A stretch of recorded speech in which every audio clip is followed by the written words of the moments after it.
And we're back with some more Black Myth Wukong.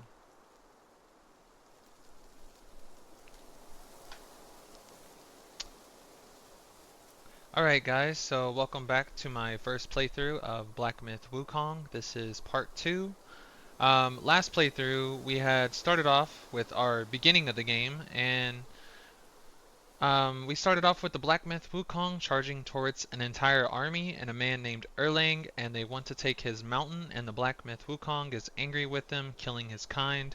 Supposedly, the Black Myth Wukong was one of the celestial courts, and they finish off with a duel. And the Black Myth Wukong calls Erlang out to another duel in the woods and the mountains, transforming into the shape of a bird and making his way until he is overcome by a sudden spell or something on his forehead and is caught by Erlang midair and slammed into a mountain.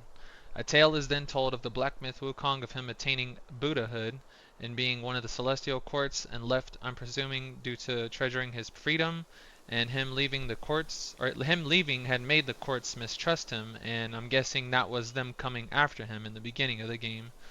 The same mountain he was slammed into by Erlang left a stone, with some saying his remains stay inside.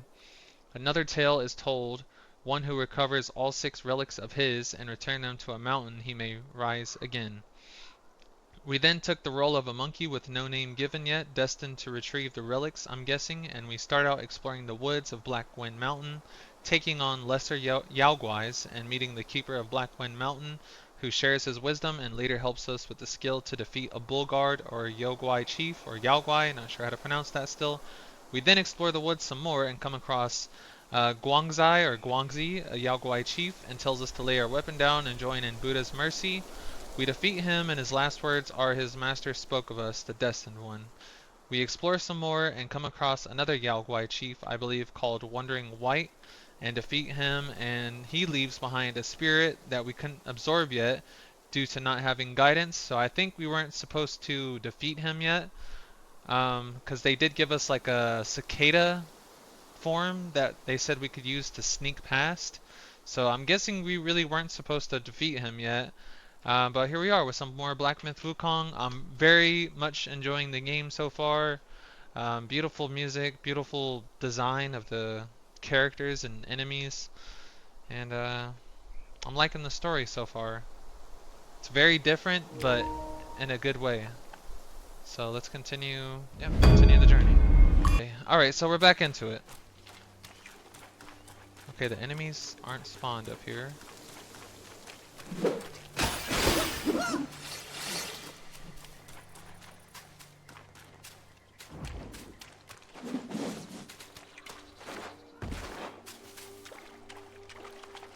We'll take that. I don't think I explored all of this area. Did I? No. I gotta watch out for those ginsenglings. Is that what they're called? The ones that, like, where I tried to grab the materials or the herbs and then he came out and tried getting me. Okay, so I can go this way or I can go that other way. Where, Guangzai was that?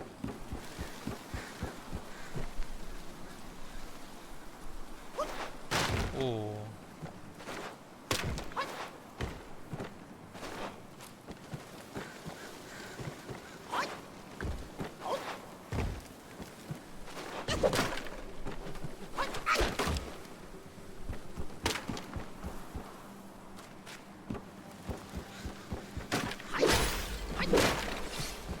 We're gonna assume that we're supposed to go this way.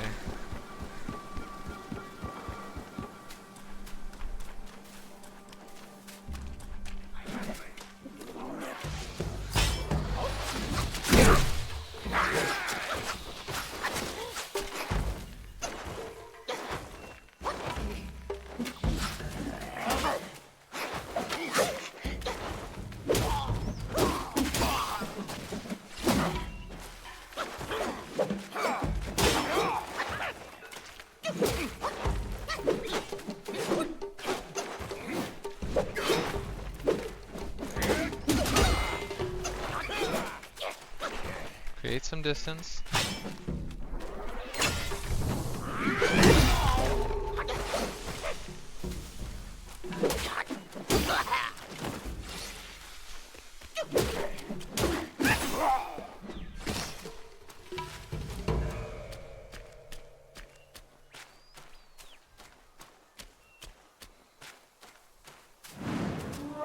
Guanyin Temple. Okay.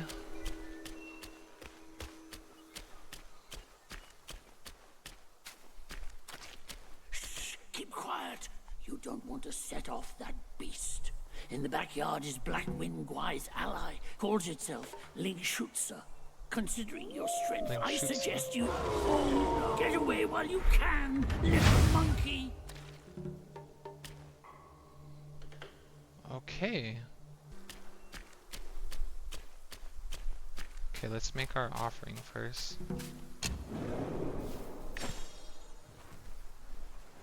All I'm gonna do is just rest.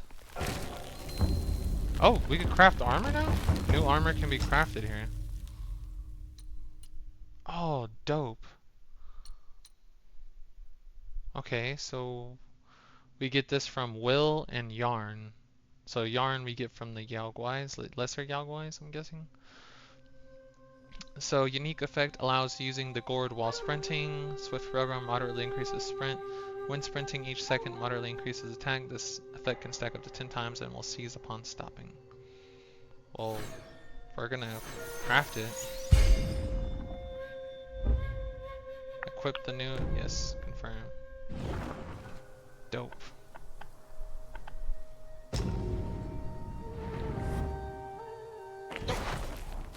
Now we got our armor on.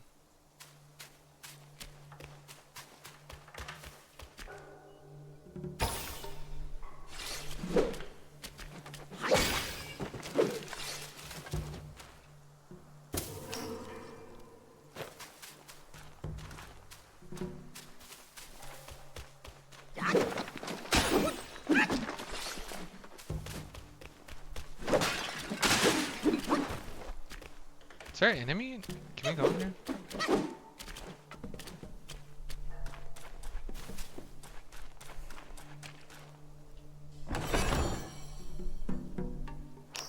Tiny piece of gold, yarn.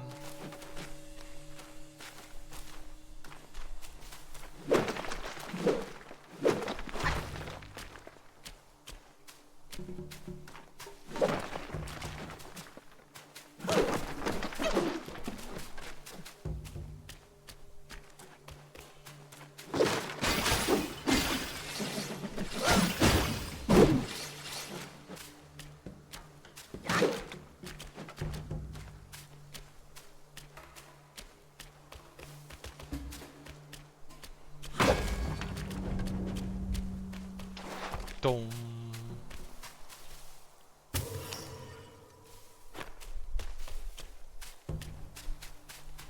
Once you pass that gate, there's no turning back. Alright, well, let's see what happens. This is definitely a boss fight. Is it a big whoop? Oh shit, it is. Oh dude, the flame is gonna fuck him up. Oh shit.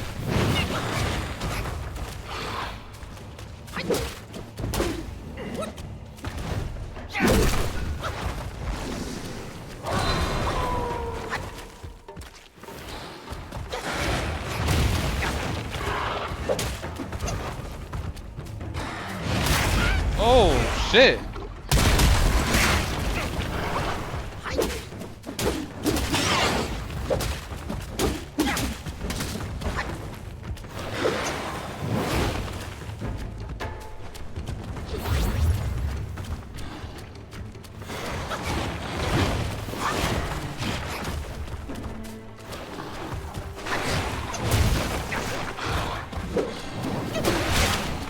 Okay, that was dumb.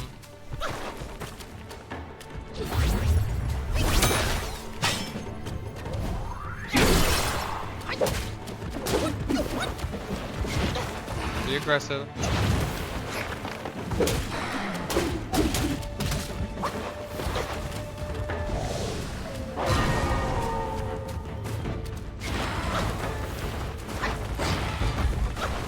He's gonna try to jump on me.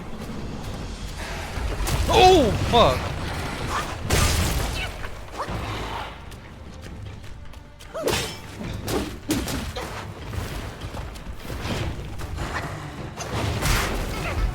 Ow.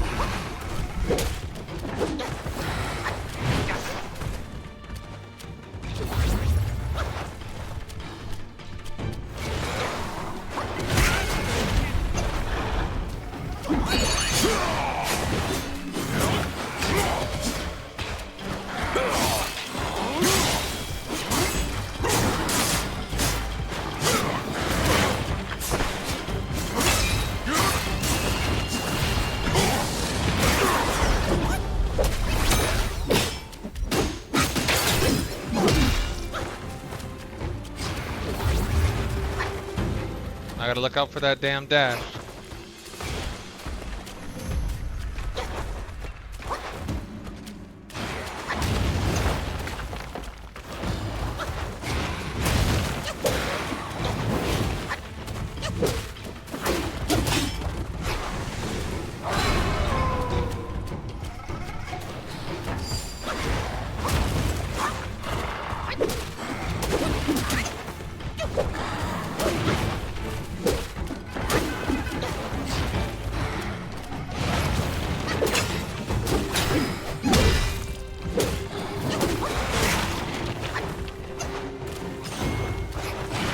Ooh! Get his bitch ass. Did he get me too? Did he get... He got me! We got each other.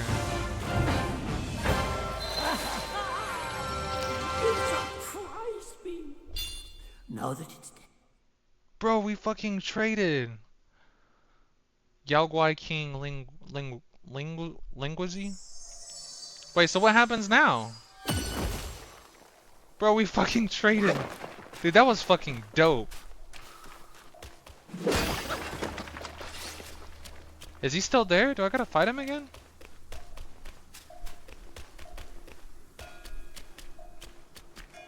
No, he's dead. He should be dead.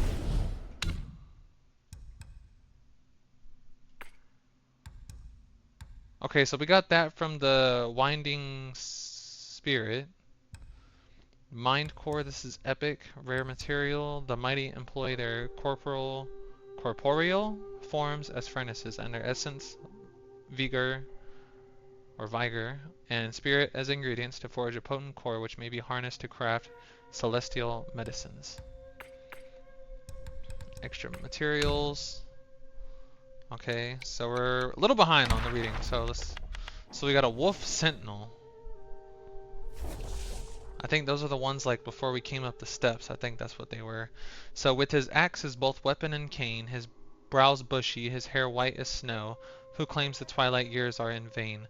For learning late can still make one grow. Long ago, the wolf sentinels were the personal guards of old Linguazi. Yep, so I was right. They were masters of the long-hafted axe, and their name was spoken in awe among the Yaoguais. When the Black Wind King returned from Guanyin and rebuilt the garrison in the mountain, he took in many wolf guais who had wandered here from the Shitao Ridge. This angered the wolf guais native to Black Wind Mountain. To appease them, the Black Bear Guai pledged to revive Old Lingwazi. The wolf guais then had no choice but to endure in silence, yet mere days after the awakening, the old wolf vanished and no one had seen him since. Upon learning of this, the black bear did not look into the matter, but allowed a senior grey wolf guai from the kingdom of Shitao to take old Lingwazi's seat and even his name. This roused the local wolf guais to fury and launched protest after protest. To their surprise, the wolf sentinels, and at the black bear guai's behest, seized the lesser guais who led the unrest. The new Lingwazi flew into a rage at these guais, threatening to devour them whole. They were spared this fate only by the timely arrival of Guangxi, the Fireblade Wolf. Yep, who we defeated. Therefore, under the new Lingwazi's command, the Wolf Sentinels led every patrol of lesser guais on the mountain. Never did anyone ever dare rise against Lingwazi again. So that's the lesser guais, the Yao Guai chiefs. Who did we not look at? Was it Guangxi? Oh! To prove his worth, he gave sinister advice, yet reaped the bitter fruits of his own vice. Though justice remains silent, it never sleeps, and when it strikes, no one escapes its reach. In his youth, Guangxi was not a monk, but a little wolf guai who yearned to be human.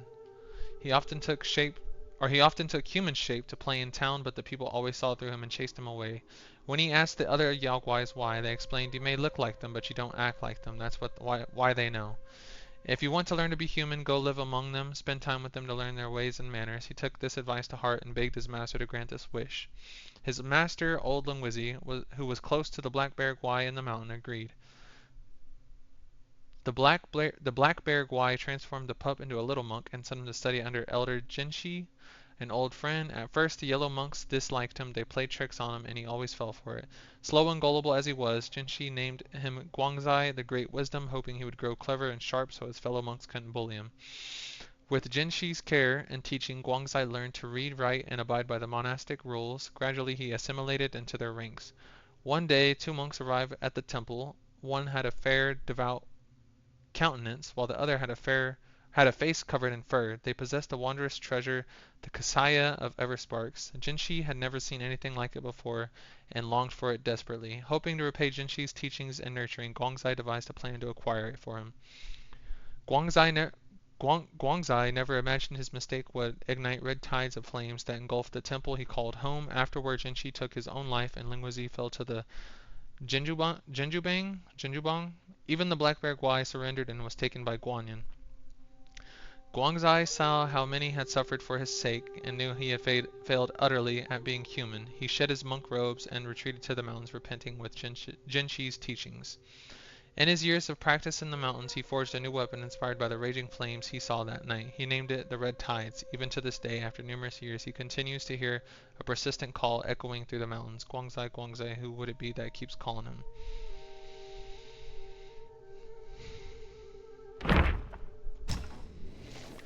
So, Lingguizi.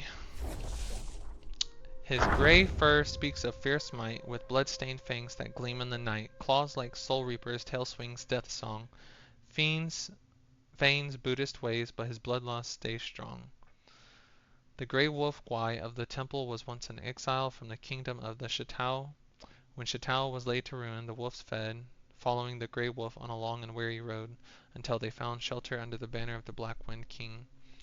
Unlike the old Lingguizi, who pursued immortality and detachment, the Grey Wolf cared nothing for the ways of deities and Buddha, nor for the empty promises of eternal life. Instead, his heart was set on mastering strength and skill. He honed his craft with iron claws and fangs until he could strip the very flesh from the bones of his flesh. When the old Lingguizi vanished, Black Bear Guai saw fit to elevate the Grey Wolf to be the new master of the Wolf Guais, giving him the name Lingguizi and tasking him with guarding the Guanyin Temple.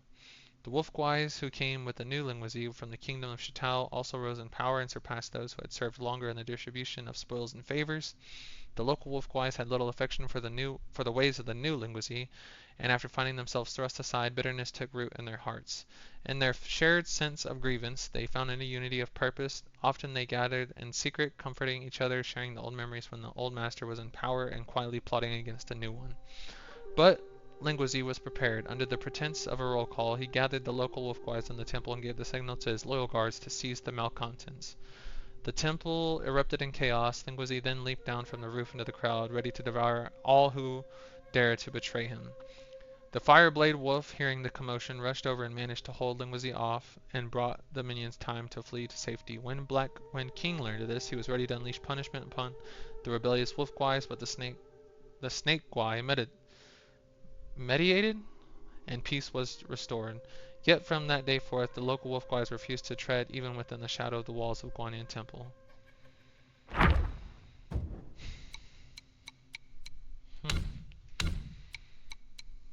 There's a whole lot going on with them. Meditation spot, the Arbor Forest of Wolves, it's very peaceful. Um, what is this? Oh, this is what I got from the Winding Spirit, right? Cast not rare and pressure thing. So this is like a relic. Let's put that on.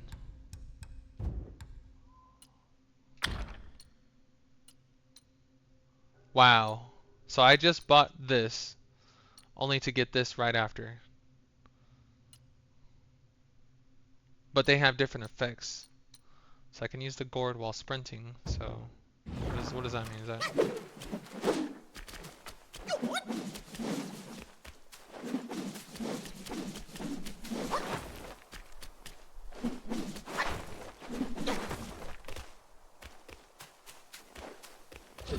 that was a waste?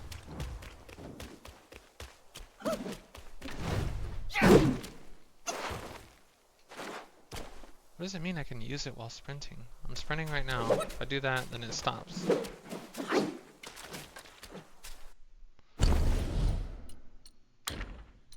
Okay, inflicts considerably more damage bonus on enemies at critical health. Let's do that. And now we haven't explored any of this, so let's see what's on the outer edge of the map.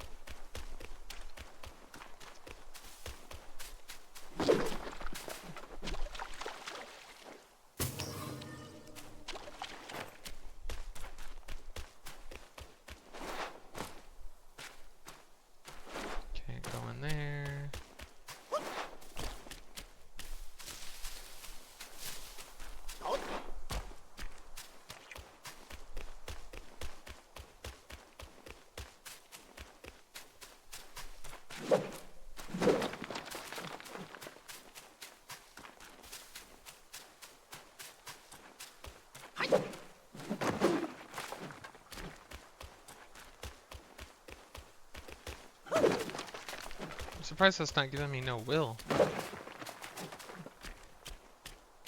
Got us a chest.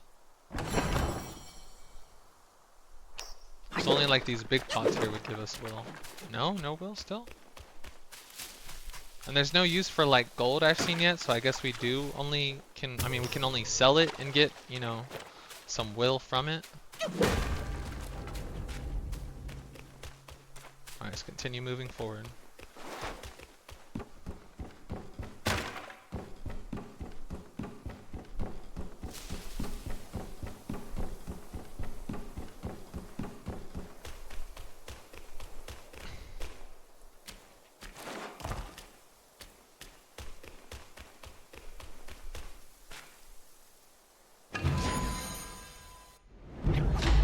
Celestial Jade, Lotus Pill, Celestial Medicines, a miraculous pill concocted by the god of longevity in the southernmost reaches of the land that massively increases health. So this is like ginseng. Oh, this is just my overall health. Okay. Nice.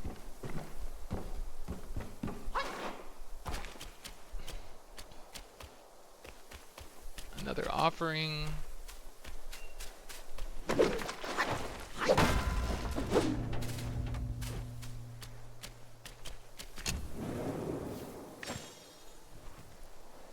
So I guess I could sell the gold then.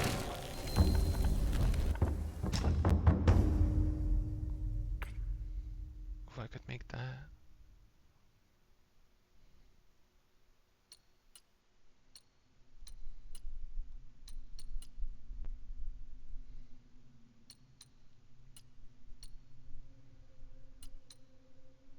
So if I make that, I'll get rid of a lot of yarn.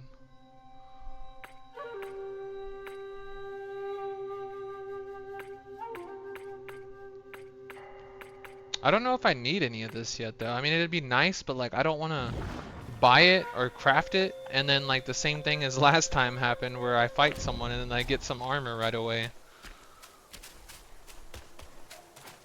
So I guess I'm gonna just roll with this for a minute.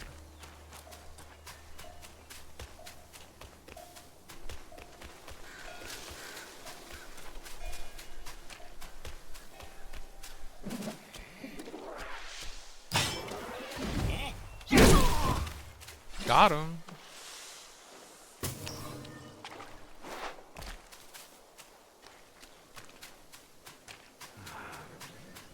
Something's in here. Caught in a tight spot. Come closer and fear not. Noble blood doesn't prey on travelers like you. What do you say? Local prey does not. You don't look like a Yaogwai from these parts. Have you come to earn the Black Wind King's favor? Hear me. That bear is but a hollow shell. He can grant you nothing. Don't waste your time on him. He lies about cheating death and even the treasures. His followers are, all of them, deceived. Blackwind Gwai is a sly one. He preaches virtue with a heart full of greed. I wouldn't entrust him with my plea. I don't know why you are here, but you should be vigilant. Now, I'm pressed for time. Fare thee well, then. What is this?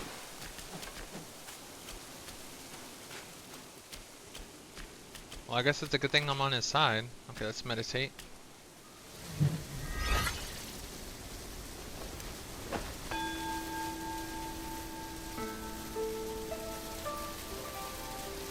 So peaceful.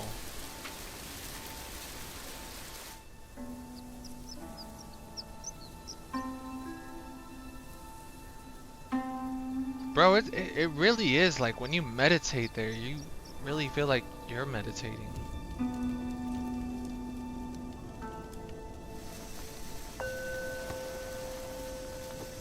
And that chime or that, yeah, that chime there is amazing. Alright, I got 2 sparks, so I should probably use those. I didn't even get to learn his name.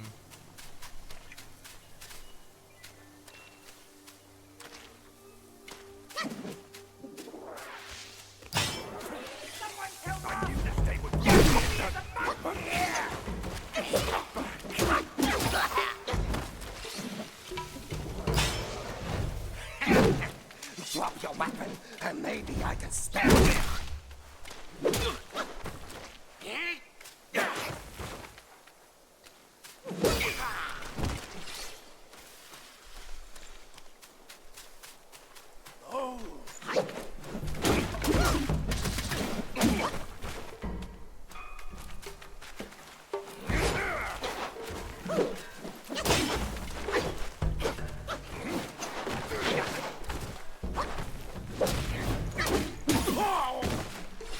Got him.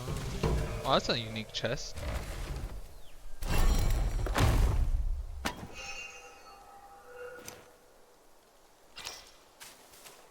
Yarn. Good to have.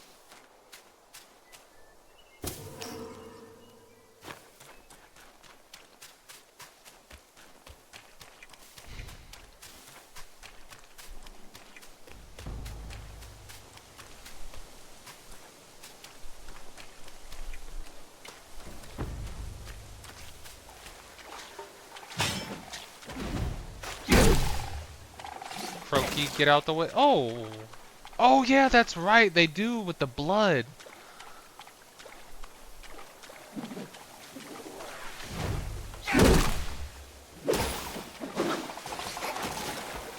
Yeah, that's right. I forgot.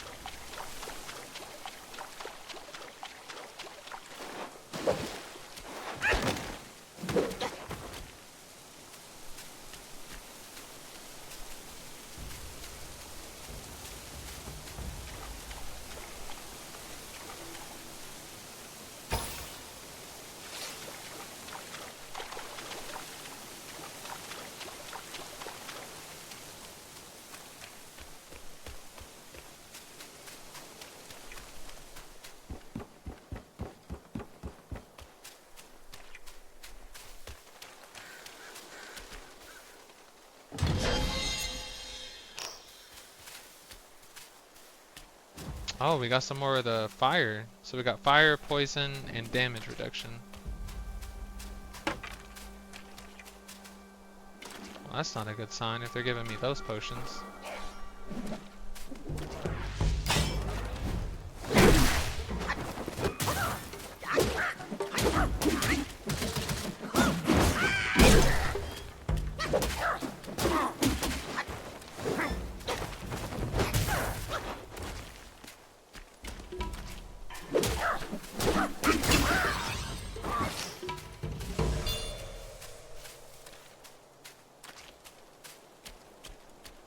Is he gonna spawn back? He shouldn't spawn back.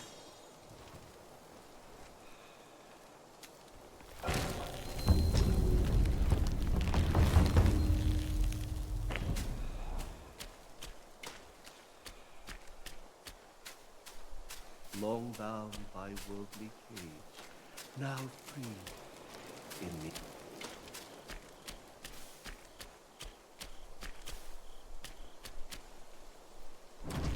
Who was that talking?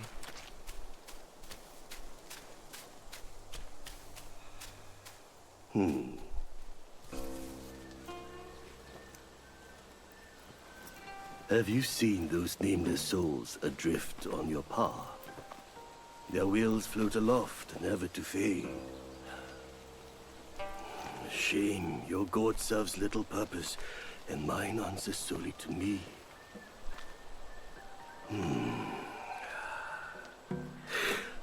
I know a way to guide the souls, mend their paths, and set them free. Oh, is he talking about the Winding Will Spirit? aid you.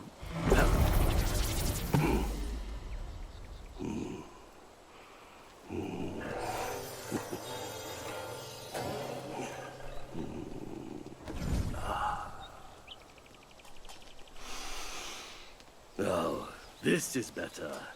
This gourd.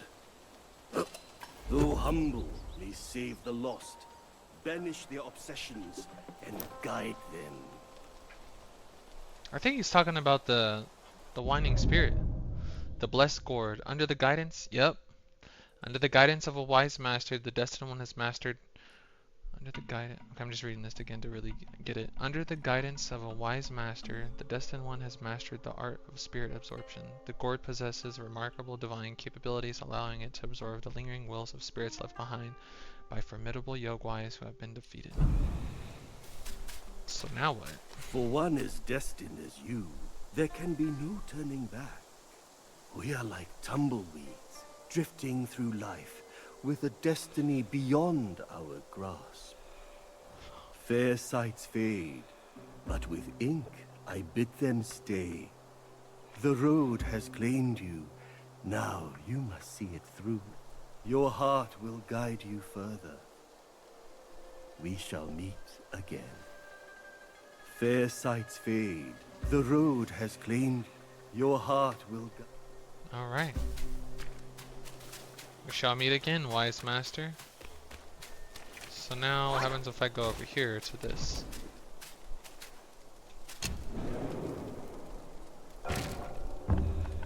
Retrieve spirits. Retrieve all lost spirits. The Wandering White. All lost spirits have been retrieved. So now what happens? We can't, that's only armor. Cultivate spirits? What? Take the form of wandering QI cost high. Faithful Kauto. Take the form of wandering white.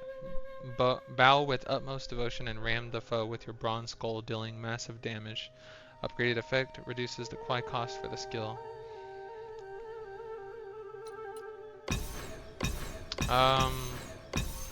Sure.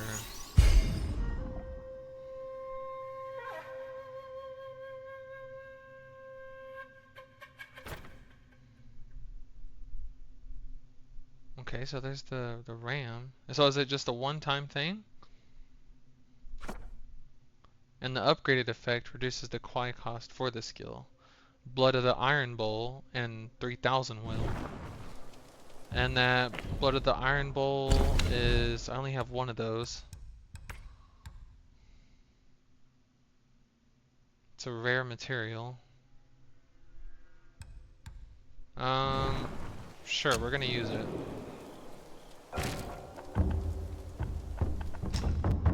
Why not? Oh, okay, so I will get more Blood of the Iron Bowl, but in the future. So now, how do I? Oh, it's R2 and L2.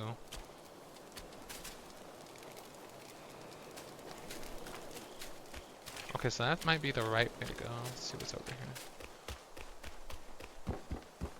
here. Kind of dark.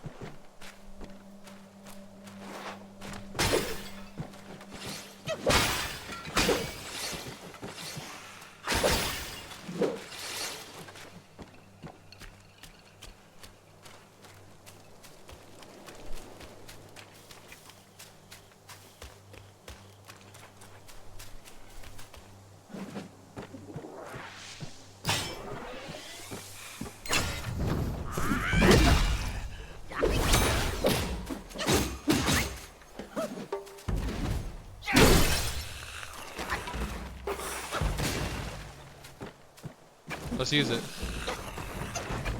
Oh, I don't have enough. I don't have enough. That's awkward.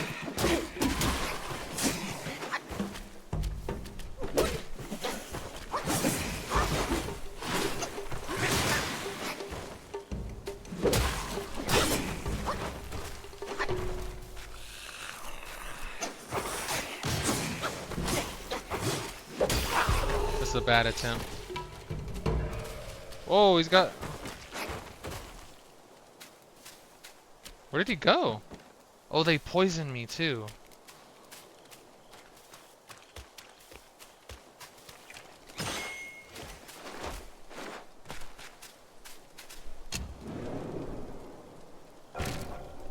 rest.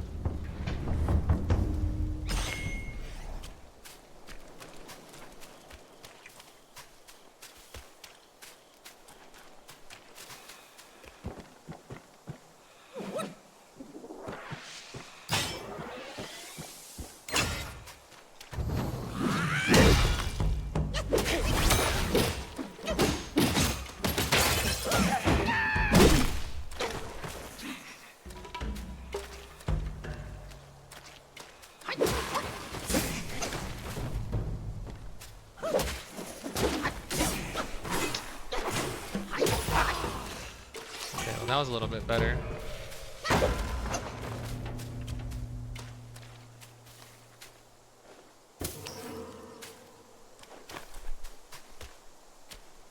What is that?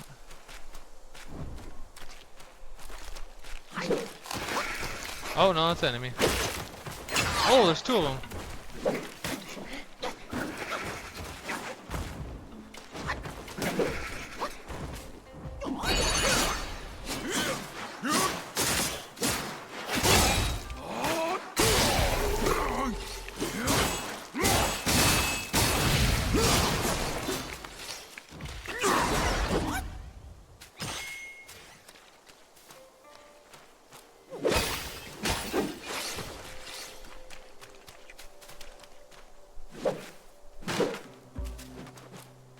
Okay, so let's read about those guys. His maximum stamina increase. Skeletal snake. A noble fate's vengeful breath binds the bones of snakes and death. A soul mistreated here to stay, resentful will blown astray. In the village of Shaded Heights there lived a young man, orphaned and impoverished, constantly mistreated by his fellow villagers. One day, hunters from the village discovered a strange cave in the mountains, emitting eerie sounds that sent shivers down their spines. Too afraid to enter themselves, villagers pushed the young man in to investigate. Lost in the darkness, he stumbled and fell from a cliff, crying out in agony. Believing the cave harbored a fearsome Gwai, the villagers abandoned him and fled in terror. Sitting at the bottom, the young man wept bitterly. Amidst his tears, he heard the sounds of bone snapping and the rustling of movement. Startled, he fell silent only to hear footsteps approaching. Filled with fear, he yelled, "Stay away! I am an orphan and burdened with misery. My flesh is lean, feasting on me won't do you any good." Surprisingly, as soon as he spoke, the footsteps stopped. Time passed, and within the darkness, hunger gnawed at the man's senses. Despairingly he pleaded, "There's no one coming for me. Devour me quickly so I may have a merciful death." Then the footsteps resumed, inching closer. Terrified, he assumed his end was imminent, yet to his astonishment he felt a piece of cloth gently brushed against his face. Reaching out, he realized it was a sleeve, which he grasped firmly. The sleeve guided him to stand and led him through the darkness until they found the cave's entrance. As the daylight bathed him, the young man finally saw what had been guiding them. A skeletal serpent Gwai. Seeing the young man startled, the Gwai suddenly extended its neck and swept him out of the cave. Afterwards, the young man was saved by passing merchants and departed from the village with them. From then on, his life gradually improved and prospered. As the saying goes, misfortune may be the harbinger of fortune, and fortune may conceal misfortune. While not an absolute truth, when events reach their peak, change becomes inevitable. From change, opportunities arise, and the lowest valleys often reveal the clearest paths. And we got a snake patroller. So, snake patroller, as seasons turn from slumber its parts, hidden in green, a hunter with arts. Small in shape, it devours the grand, or strikes a pain no cure can stand. In the kingdom of Hami, a small city stood against the mountainside, its lush grasses and dense forests a haven for serpents, much to the townsfolk's constant dismay. There lived in the city a snake hunter, masterful in his craft, who had freed the people from many a serpent's threat, earning a fair share of silver in the process. He boasted not his wealth, instead he often dispensed porridge to the needy and prayed for all. So revered was he that the magistrate awarded him a dwelling for all his family to live within the town walls. One day a ragged monk, seemingly delusional, came begging at his door. The snake hunter's kind-hearted wife offered clothes and food, but the monk, unsatisfied, demanded liquor. The crowd scorned his impudence, their complaints growing loud until the snake hunter's return. He silenced the clamor and instructed his wife to bring the monk a gourd of spirits. Touched by the gesture, the monk warned, "A serpent Gwai lurks in your home. Ignore it not, or your family shall perish. The snake hunter scoffed at such mad ramblings and dismissed him promptly. Yet his wife needed the monk's words and urged her husband to search for the guai. He, however, brushed aside her concerns. In her persistence, the wife fetched the mad monk once more to banish the evil. Indeed, with raw meat and an iron hook, the monk drew from their home a massive serpent, taller than a man, clearly a creature of power. 4 limbs, its sprouts, and venom deadly. The monk declared a mere touch is death. With those words he slew the serpent guai for the woman. Strangely, thence the town remained untouched by further snake scourges, as if by the mad monk's hand peace was restored.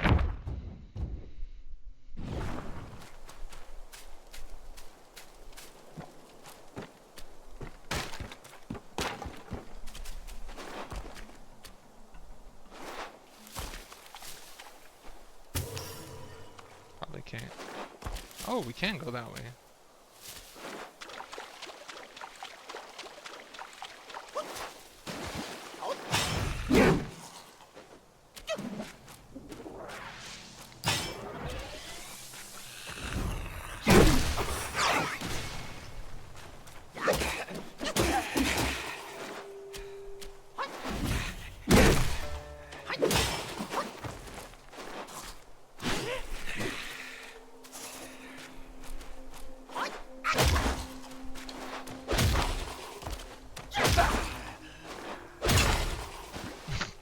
Well, okay.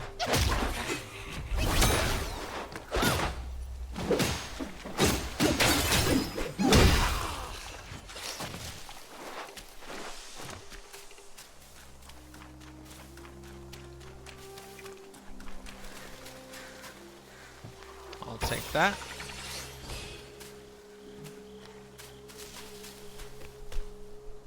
I feel like that's the right way.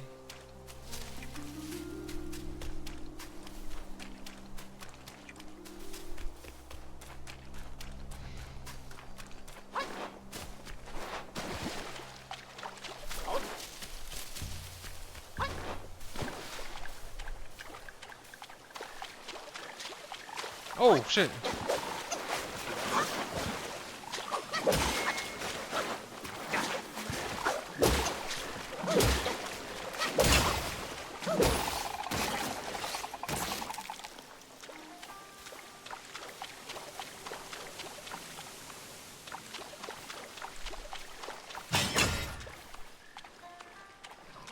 Oh, I see you!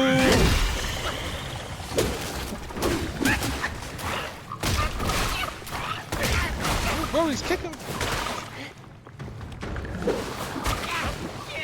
Oh, bro, he's beating my ass.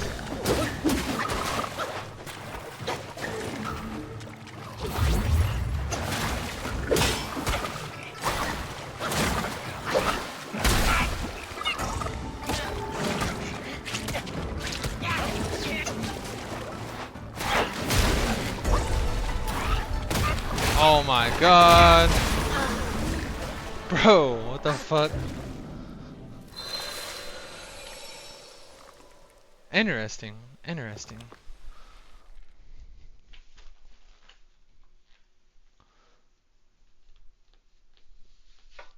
Very interesting.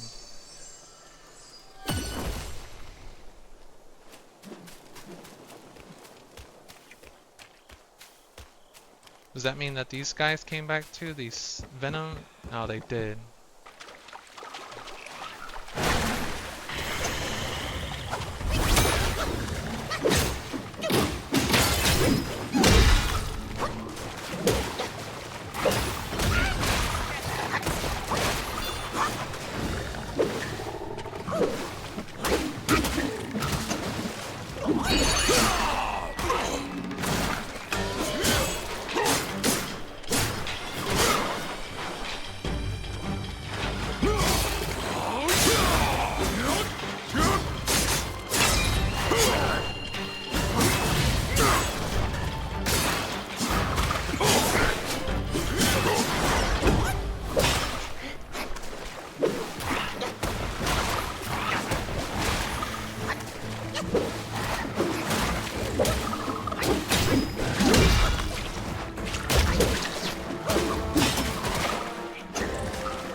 bitch!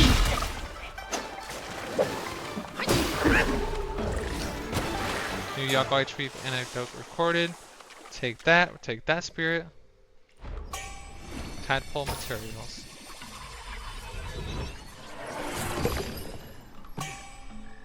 And we got his spirit too. Baliga Lang. Oh, him! Oh, okay. So I can switch between which spirit I want to. Spirit skills when Kwai is full, press R2 and L2 to launch spirit skill, transforming into a powerful Yao Guai to unleash their signature abilities costs Kwai, or Kui? I'm going to say Kwai, which can be recovered by absorbing it from enemies during combat. Spirits of the Yao Guais can be cultivated at Keeper Shrines to enhance their spirit skill. Well, I've already upgraded him, so... Yeah, we're gonna go with the Wandering White for now. I wasn't expecting to get another spirit so soon. Or a boss fight so soon at that. So that was a Yao Guai Chief. Where's he at? Bali Galang. So, Bali Galang, wrinkles on his skin so snug, a whiff of air, a fishy hug. Legs that spring to heights above from the dirt and muck they love. And the lands west of Black Wind Mountain, within a kingdom named Hami, stood a small town. Every day before dawn, a humble market would gather just outside the town gate. It was a place where peddlers exchanged goods while waiting for the gate to open. But due to the prices, even the townsfolk began to participate. Thus, this market gradually gained its reputation. A few months ago, an odd oil peddler arrived at the market, garbed in robes of a pearly turquoise color and with eyes that gleamed like copper bells. He had a voice that rang out with a boom, and his breath was foul and pungent. Yet he happened to be a keen talker and was disliked by everyone. The oil he produces, on the other hand, was sought after by everyone. Who would not prefer the oil clear and smooth, and not to mention its price? One could exchange but a pinch of fragrant powder for a large gourd of such oil. One day a wandering Doust passed through the town and decided to visit the market. He enjoyed his experience until he sensed an eerie green mist emanating from that old peddler, a Guai no doubt. The monk chanted, and before the peddler could manage a decent struggle, it revealed its true form, a green-skinned giant frog. The bystanders were startled and grabbed whatever they could use to attack. The frog kicked the ground with both legs, leaped higher than a tree, and swiftly fled toward the mountains. In pursuit, the folks arrived at the marshes, where they witnessed countless small frogs scraping mucus from each other's bodies. Collecting it in a large barrel, they then applied fragrant powder to themselves, hugging and sniffing each other in sheer delight. Silently, the people approached and peered into the barrel. The mucus inside gleamed with clarity, just like the oil they had favored. At the sight, they were occupied by bouts of nausea and began to vomit. None had the strength to pursue and kill Guais. All the frogs noticed this and hastily fled, leaving the marshes filled with a rather unique scent.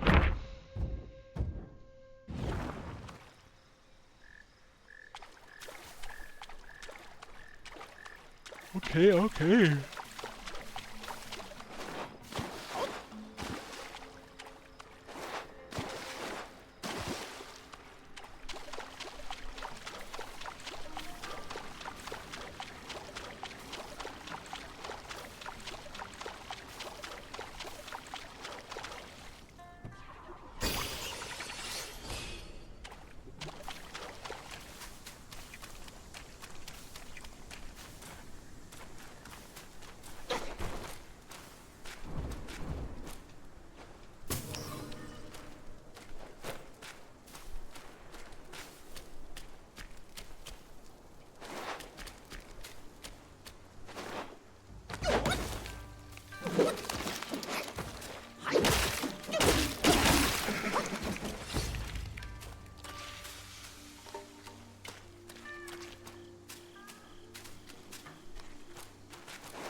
So we can't go that way.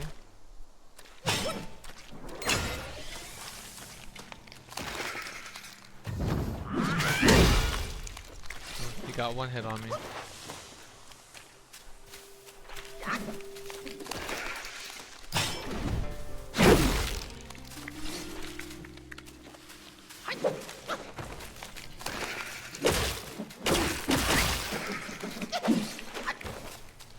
So it's better to just basic attack him. A heavy attack wouldn't be bad if I had like that gourd stance and could just stand still on it. Hmm.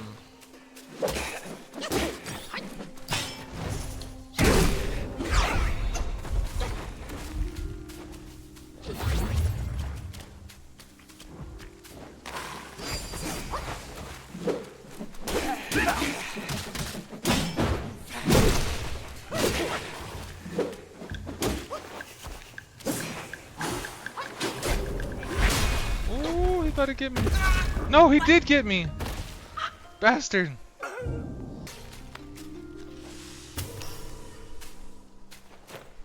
Oh, he was trying to sneak up on me, huh?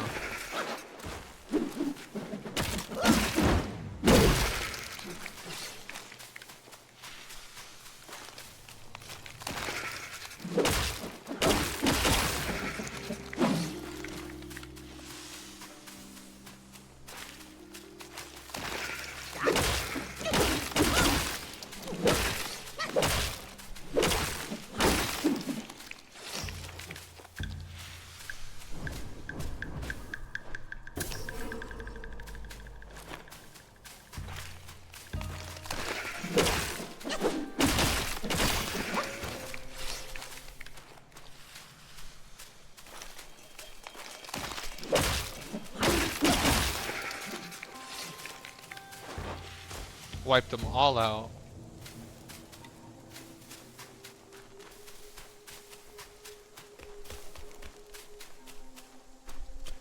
Oh, great. This humble one's name is Guangmo. Should my demise come by your hands, please pass this message to my master. Searching for deity, mortals do aspire. Craving immortality, Yao Guais surely will conspire!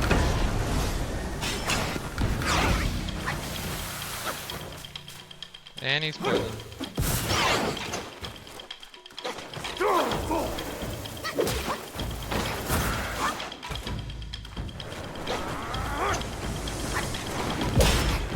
Boys, keep him entertained!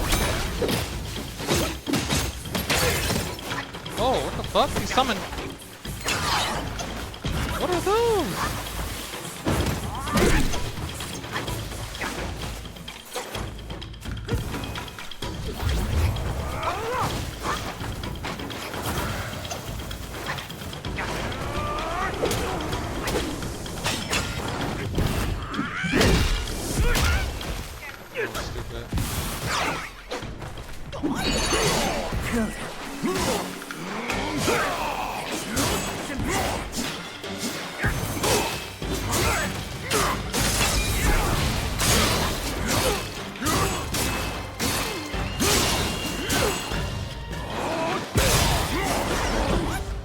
Greet our visitor.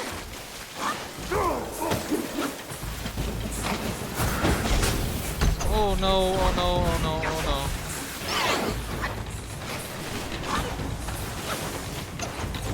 So the best thing to do there is just dodge.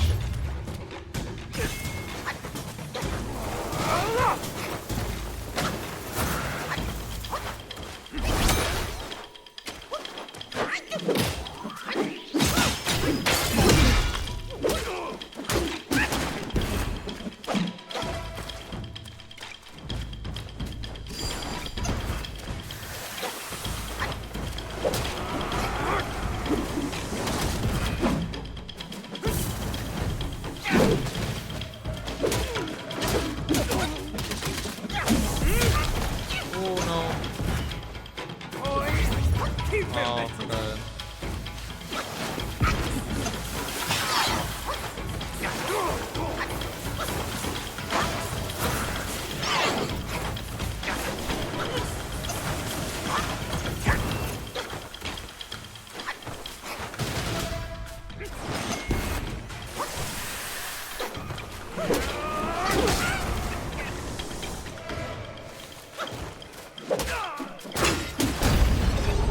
Yo, go I sheep Wang Mao. First try. Is possession obsessed. You are just like him. Possessed to When beat Mo- that ass. Banju. I remember now. The evil monks abetted Elder Jincha to burn the great sage and tongue monk alive. That's these two. I thought they were already turned into ashes by that fire. Who would have thought they had turned into Yaoguais?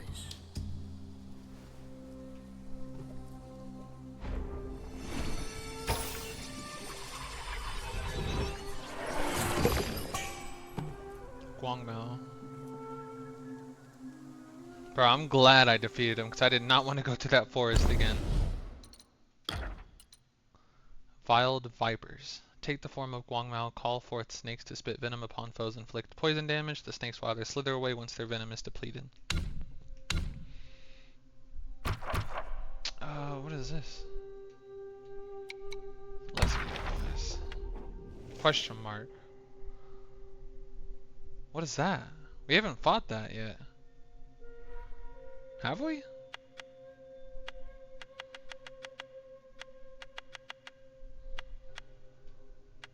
Okay. Guangmao. With a monk's facade, but a serpent's heart, he wills deceit, playing many parts. His desires shift, insatiably pursued. Faithless to his master, all teachings he eschewed. Guangmao, the great tactician, was not like his senior fellow pupil Guangzai. From a young age, his heart yearned to be a legendary Yaoguai master, remembered for ages. But fate had other plans. When old Lingguizi sent his beloved disciple to Guanyin Temple to be a monk, old White Snake Guai grew worried. The snake feared it was old Lingguizi's ploy to win favor with the Black Bear Guai and commanded Guangmao to join the monkhood as well. Before he left, the snake warned him never fall behind, least of all behind Guangzai. But no matter how hard Guangmao tried, Elder Jinshi never seemed to favor him as much as Guangzai. Even when he learned faster and trained harder, Guangmao consoled himself, believing this stemmed not from his own failings, but from the snake's ham-fisted meddling, which had turned the elder against him. He found solace in the notion of returning to the mountains one day, when he could embrace his Yaoguai nature, unshackled by such trivial concerns. Guangmao can still recall Jinshi's teachings. He can be too extreme, too uncompromising, always leave some room and some things unfinished. But the day Jinshi saw the Kasaya of Eversparks, he desired it so intensely that he forgot his own words and wept long into the night.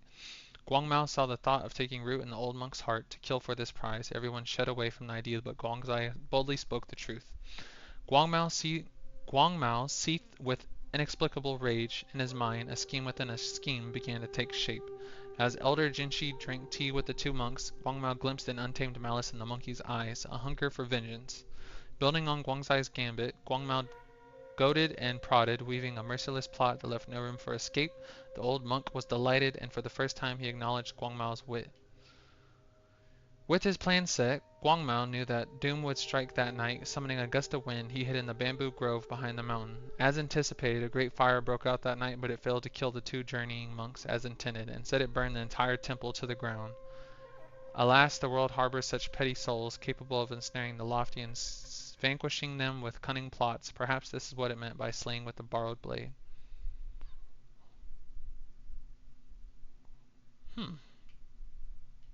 So they thought that, or even the keeper thought that Guangmao died in the fire, but nope.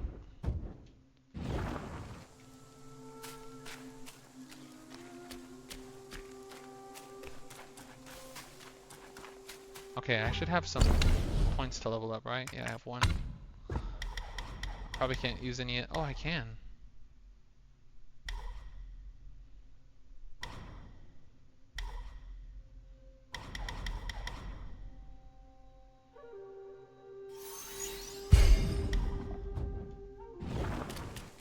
So which way? I can go that way, or I can go this way.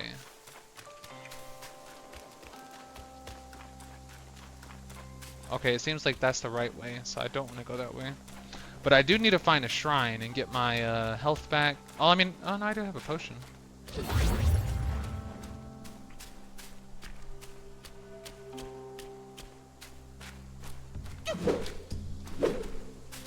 Ring the bell.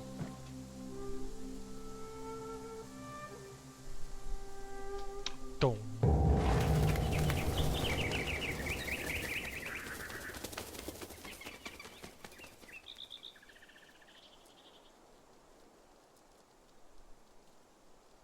I have an ominous feeling. After the bell rang, it seems as though the resentment in the depths of the mountain has grown. Ah, forget it. Overthinking won't help. Your presence has already made a mess in the mountain. Why not go ahead? Take them out, once and for all.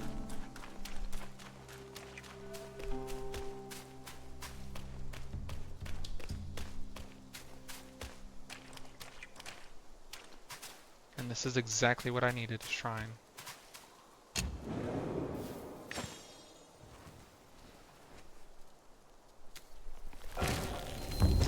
Rest.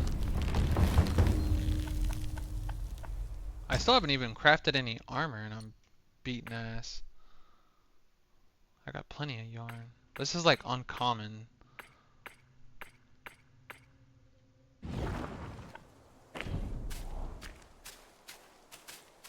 Can I at least get, I want to at least get like some common gear before I upgrade. What is that? Logia fragrant vine.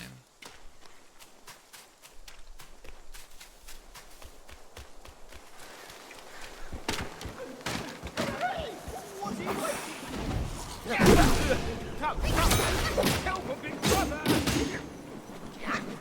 Give them a drop!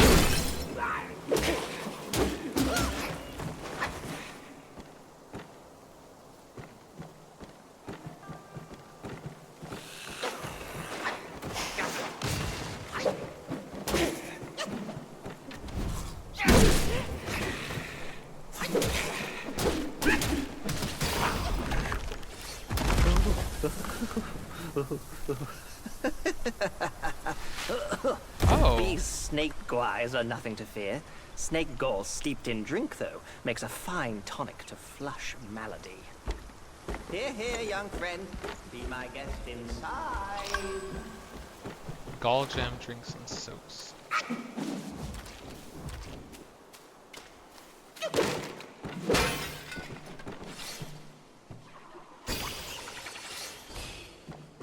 Oh, that's a lot of will.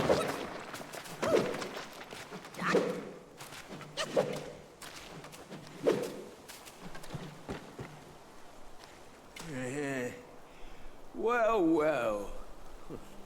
I'd stake you're one more monkey from Mount Huaguo. I've met many of you. By rank of birth, you all ought to call me forefather. But I'm just an old monkey, banished to the mortal world. I brought treasure troves down to this realm, though. Have a look, if something catches your fancy. Okay, upgrade boards. Is this my weapon? Or no? No? So that's what the wine's for. And it increases gourd uses. What's the gourd? Is the gourd the... Is the gourd for my health? Right? Now you can finally drink Yeah. deep and full. That's what it Remember, young is. friend, a sip makes one tipsy, many sips make you hammered. I'm pretty sure that's what it is. The gourd is my health. That's what I drink out of. Cheers, cheers. Fancy doing anything today? Coconut wine each... Oh, no. Oh, wait, no, no. It recovers more health upon using the gourd.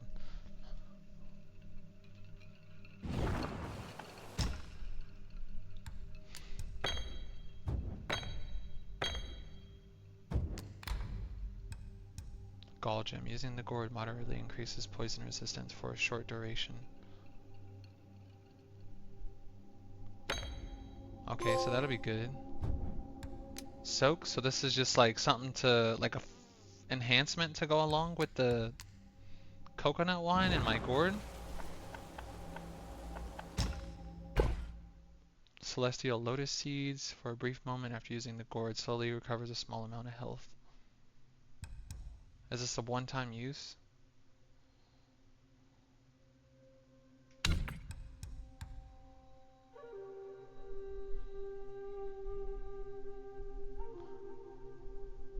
Okay, I'm guessing this is just, I just sell this.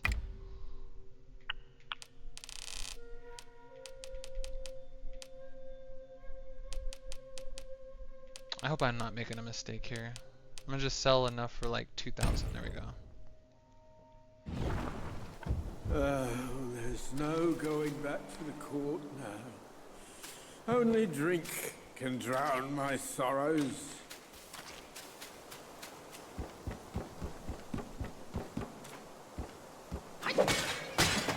Well, that'll help when I'm in a fight with that serpent.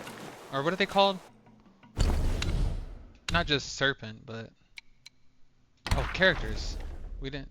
Shin Monkey. Bottom up the jade nectar, a celestial brew. In the jar the fresh wine sparkles anew. In a worldly clamor he wishes to stay drunk, forgetting homeland, foreign lands, a monk. In Chang'an City stood the temple of the Wild Goose Pagoda. Not far from its gates lived a diligent temple goer named Hao Dishing. One day Dishing dozed off as he sat at ease at home. In his dream he found himself at the temple gate. 4 figures approached, a monkey, a dog, a lung, and a tiger. All deep in talk, he heard the tiger ask, where do you plan to take that thing? The loon shook his head. Fret not, I hear they've all returned to their caves. We need but make our way to each place and wait. Our meeting is sure. The dog then inquired, may I ask, friends, what are you all off to? The monkey replied, I'm not fond of the sun, rain, or chill wind. For drinking I shall seek out a lush and lovely spot. The loon stretched his neck, I need to dwell by the water. If your place has a water view, we might dwell near. The monkey waved them off. I've seen that ugly mug of yours for all my long years. Better we live far and distant from each other. The loon paid him no heed and asked the dog, and you young one, what plans do you have? Perhaps we can. The dog said, no, the time isn't ripe. It's still too early. I'd rather head to the mortal world and have myself some experiences first. Ha, experiences, scoffed the tiger. You just yearn the hunt for rare herbs to play with your furnace. The dog flushed, but before he could retort, the monkey turned to the tiger. And you, what's your plan? The tiger thumped his chest. I'll guard the village. Seeing his friends had made their choices, the old loon said, well then, we don't need to travel together. Here's where we part ways, each to seek our path. When I meet that one, I'll gather you again. I'll gather you all again. With that, the 4 departed. Dishing heard a thunderclap and woke with a start. The dream had already faded from his mind.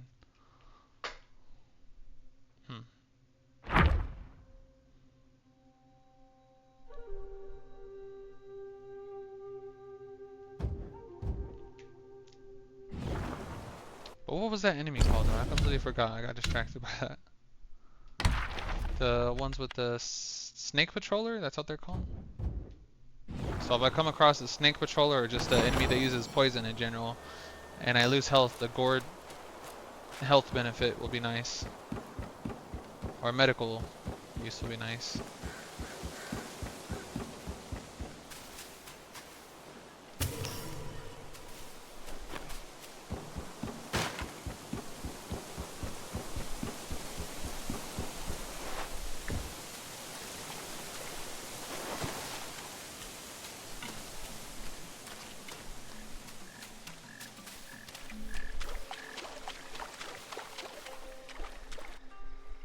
Oh boy, cutscene. Hailed bird, what dimmed your shine? Past's grip beyond our grasp. The future we may still clasp.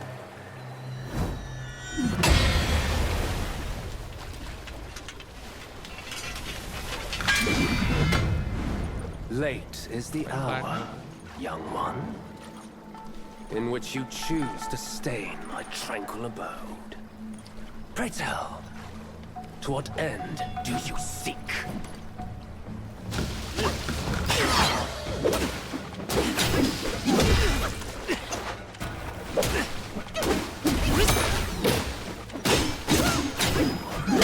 Stain and blood, summoned by deeds. Do you still?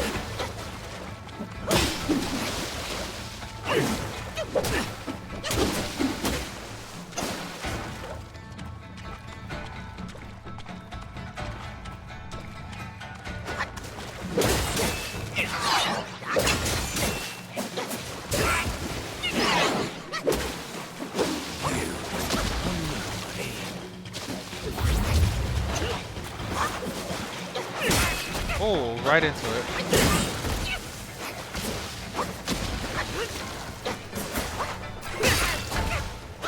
A ripple awakens, not without reflect upon it. That.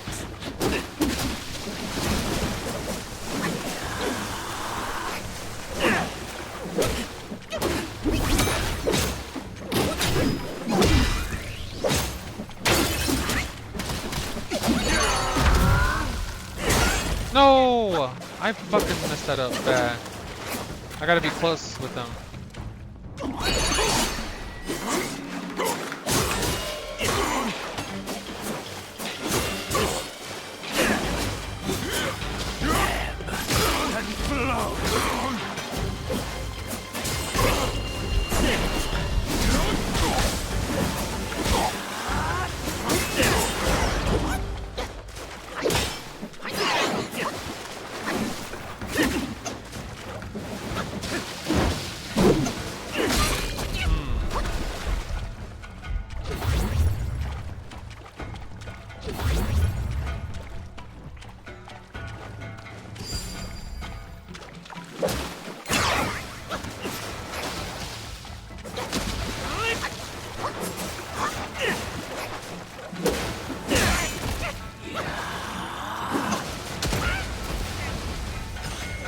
Damn.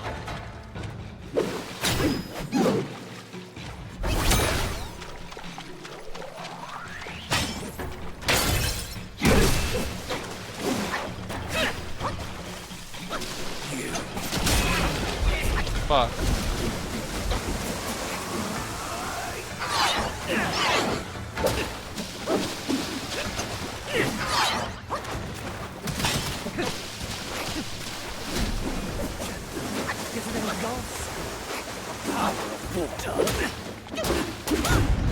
Oh man.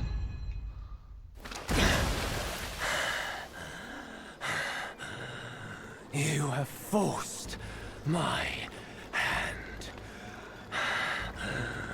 Now you shall face what I truly am. Oh fuck. The phase 2?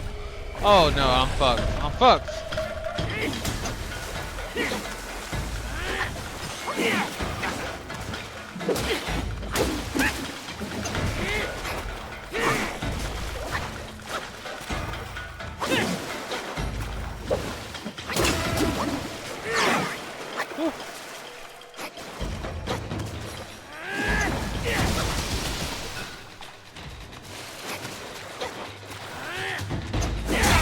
Oh, and he got me. Courage alone will not guide you far, imposter. Bro, I was not expecting a phase 2. A ripple awakens, not without a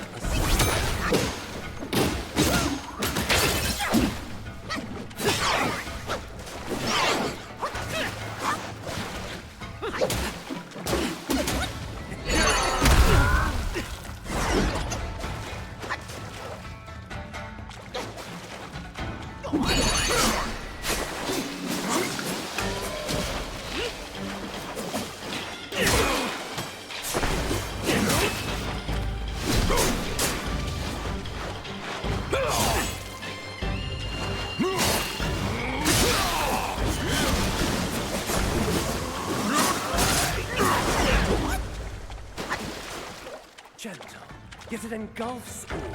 The power of water. Can you feel Fuck.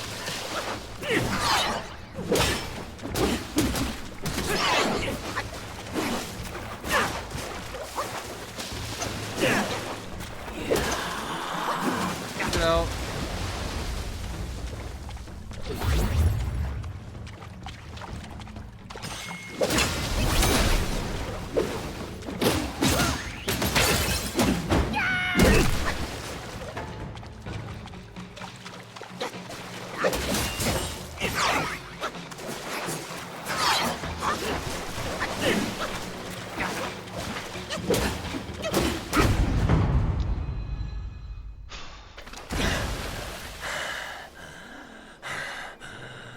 You have forced my hand.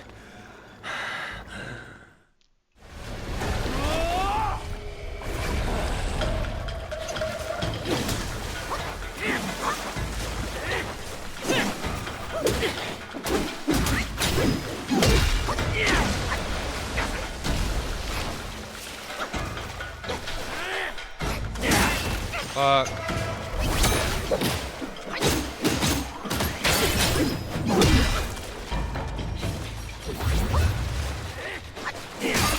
Damn.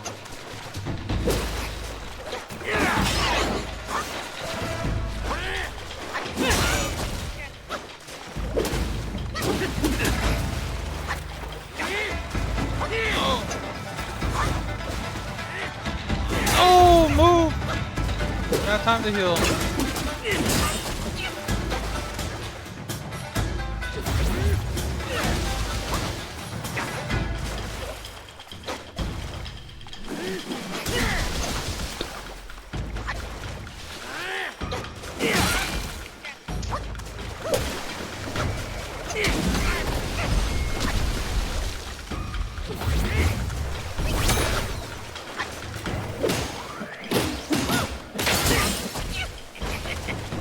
No.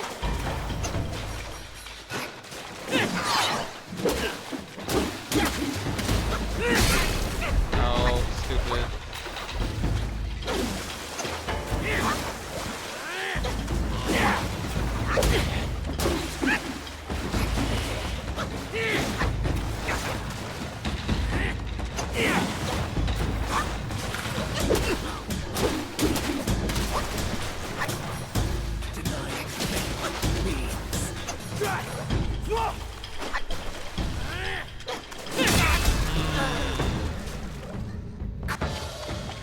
A ripple away, not without.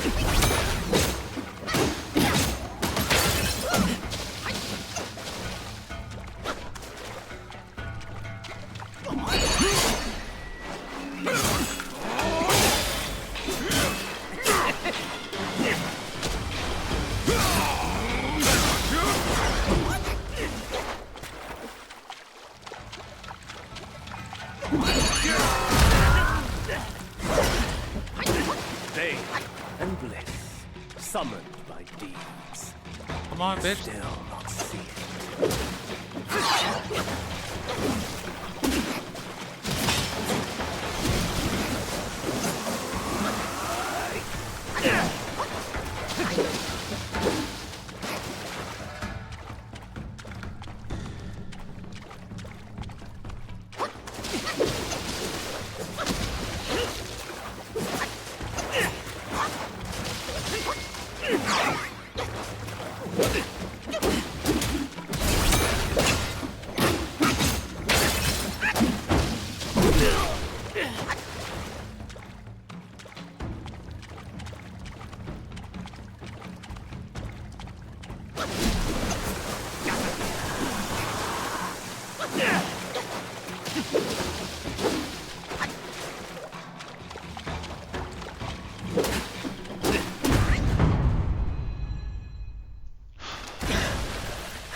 You have forced my hand.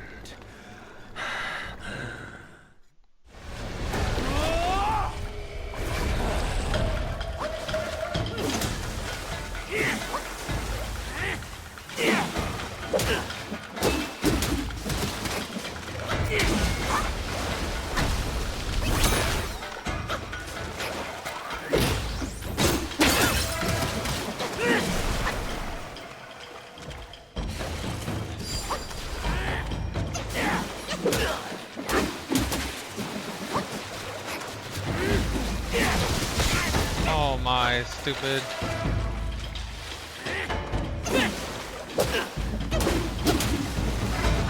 Ooh.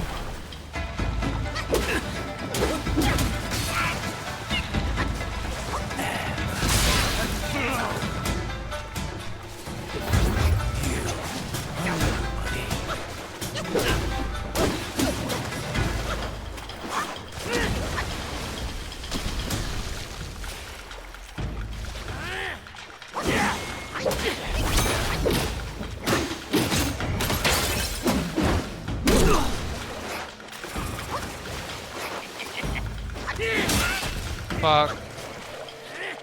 No! Why would you do that?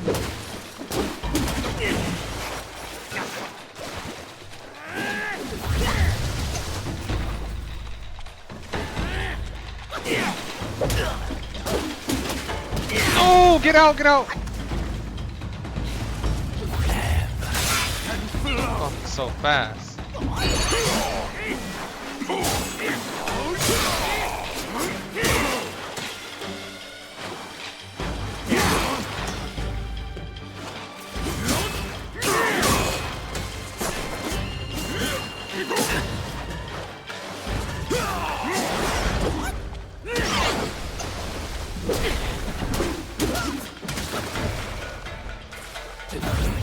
Oh, get out the way, get out the way. Why didn't you fucking dodge, bro?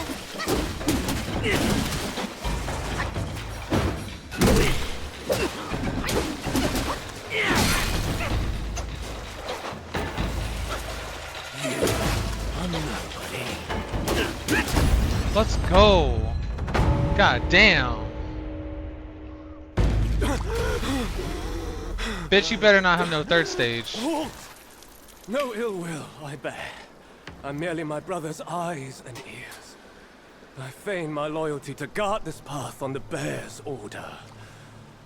Your destiny's bleak and stark. In its grip, we share the mark. The Guanyin temple now lies in cinders, yet the elder soul endures. The root of greed fosters the stem of suffering. Better to forget the thing you truly seek. Jade The three Fang. bells.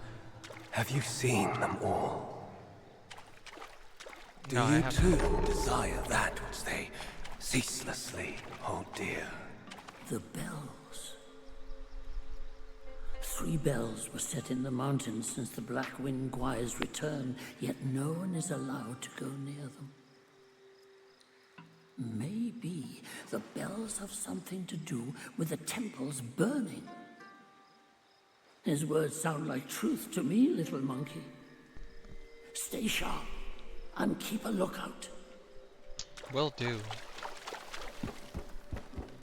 Alright, he was guarding this area. So let's see what was over in this area. God damn, I had to lock in for that motherfucker. Who? That had to have been a king. No, that was just a character. White-clad noble. A serpent youth in white with furious gaze. Writes poems, dances, yet fierce in battle's blaze. On a spring day with a mild wind in the marsh of white mist, an old wolf brews tea over a stove. Watching the white reflection in the water, he mutters, "You and I should not be here." The white-clad noble, amid spear practice, hears these words. Swift as the thought, he hurls his spear towards the stove. In another instant, he flashes over, grips the shaft, and stands poised before the aged Yaoguai. Shall we sip blood or tea? Tea. Sit. They sit face to face. The old wolf hands the noble a bowl of tea. The noble drains it in one gulp. A fine tea. The old wolf nods. Does a raised mountain garrison warrant so many schemes? The noble replies, I come at my brother's command, there are no schemes. The old wolf retorts, my return from death, was it not a scheme? The noble says nothing. The old wolf gazes at him, also silent despite the cloudiness in the wolf's eyes. His unease is apparent. The noble ponders for a moment, then finally answers, that truly wasn't a scheme. If not a scheme, then what was it? Have you ever heard about that child in the court? The Buddhists have a spell. They piece together items that mimic the body, chant the mantra of revival, and thus brings back a life. The old wolf smiles bitterly and shakes his head. That master, most assuredly, wills no such power. Indeed, his not, yet the foul relic he obtained bears this potency, the old wolf says anxiously, but living like this I can barely sleep or eat in peace. When doom is nigh, life may yet persist, when blessed with life the loom of death lingers. Breath or breathe and make peace with it, and you may find your tranquility. The old wolf says nothing. The noble lowers his eyes, also silent. For all the uncanniness of his eyes, his compassion is apparent. The old wolf says, I'll leave this tea to you. Better to drink tea. The old wolf rises with the sweep of his sleeve, sighing deeply. Living like this on their blood, how could I bear to do that? He totters away, not by the path he came, but turning down a fork in the road beside the marsh. Tell the master he doesn't need to come see me anymore. Alright. So far, that was the hardest enemy. That was like, what, eight attempts? Alright, let's go ring this bell. Oh, there's some enemies here.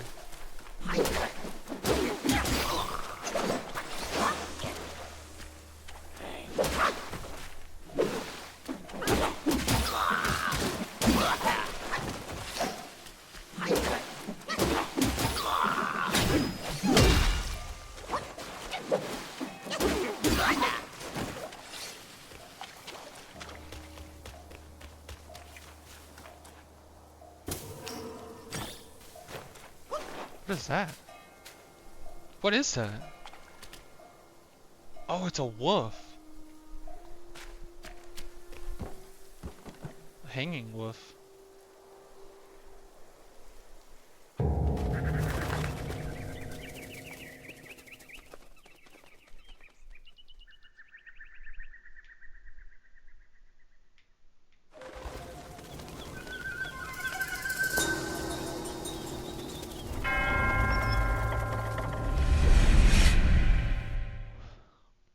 Something just opened.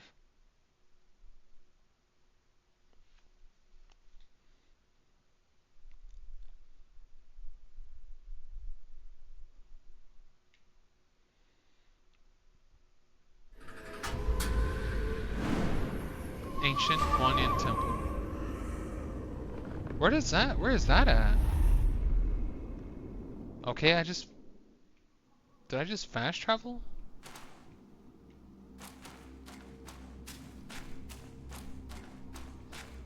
Well, no, the 3 bells.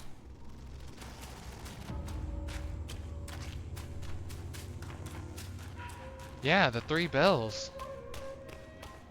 It just clicked. Oh, we're back here.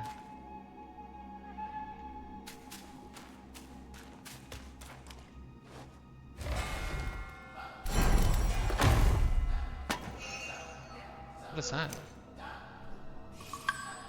Guanyin prayers, beads, arms. See, I'm glad I did not buy no armor. Because then I would have to dealt with this. I would have bought armor before that fight, and then I would have got all this and wasted that yarn and my will.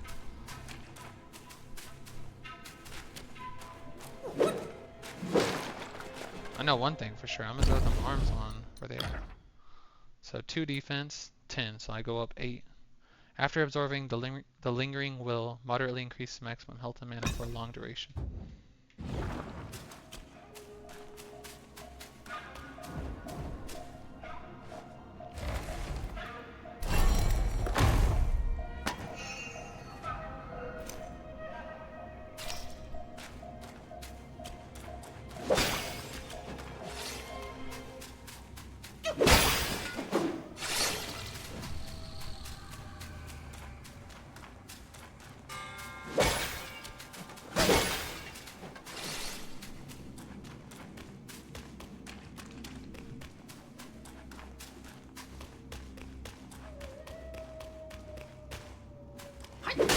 So am I gonna need to go back to where I just came from and go through that direction I didn't go to? That the dude was covering or protecting?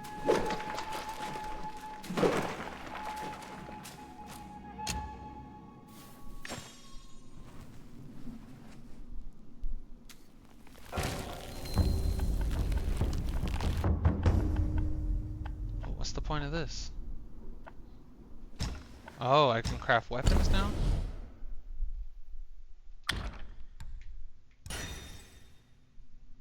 Jade Fang.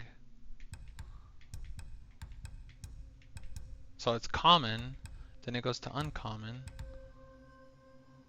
Moderately increase the damage of light attack combo finishers. The effect is massively enhanced when fighting in water. I guess I'm gonna use it. Why wouldn't I?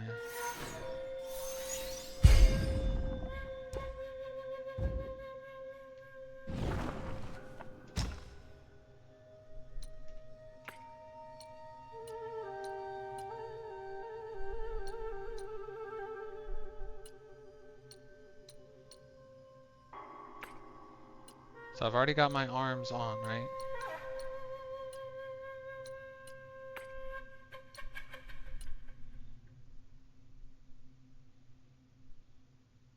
I think it's time I buy armor.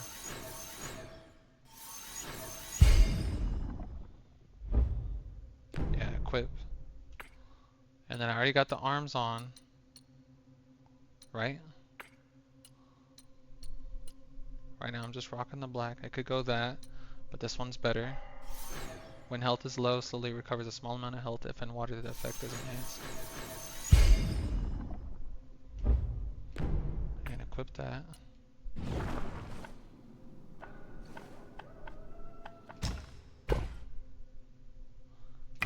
We'll sell the rest of this gold. We're probably not gonna need that.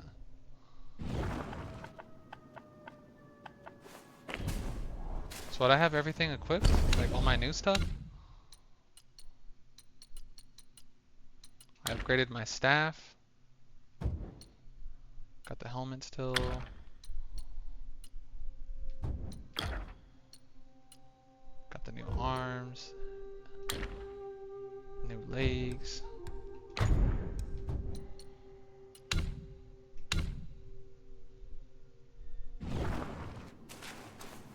So can I sell my old stuff?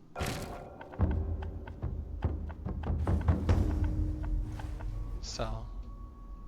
Oh, I can't sell nothing, so I can't sell my old stuff.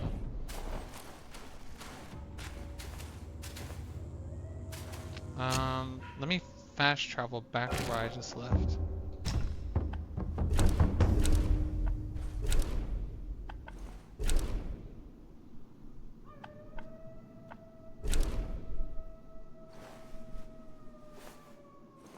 So this is a secret?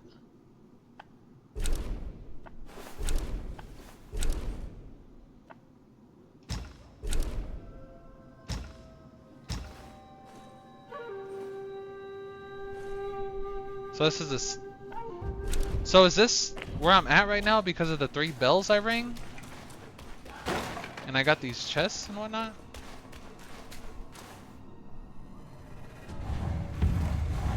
Oh. Elder Jinchi. Oh, thank me to God. Oh, finally then, the 3 bells sang. They did. Disciples come, I hear travelers approaching my temple carrying new treasures.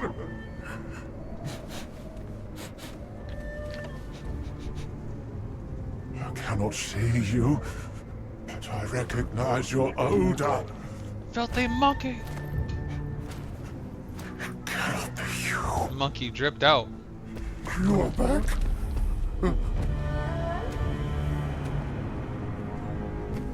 It must be you who took that Kasaya. Now give it back! Oh shit.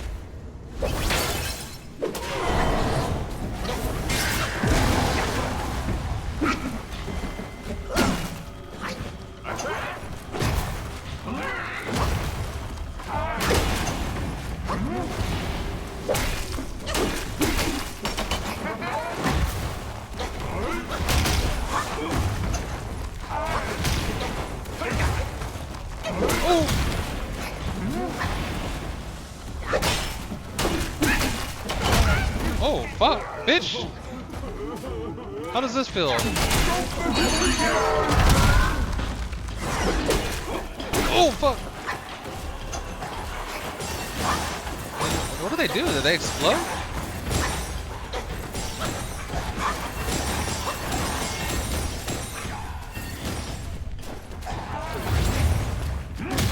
Oh, you fucker!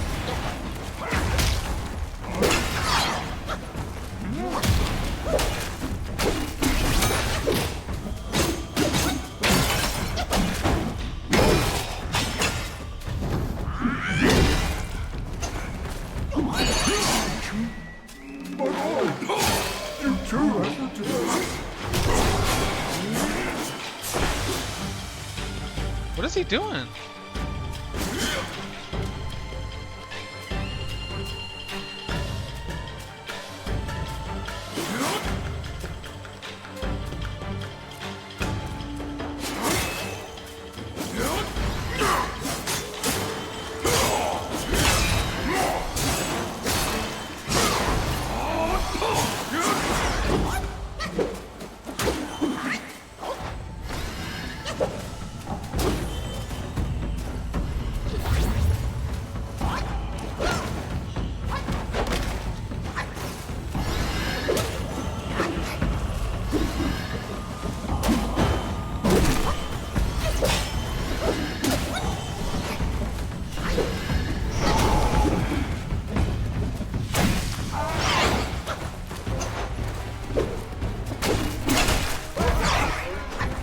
That would have hurt.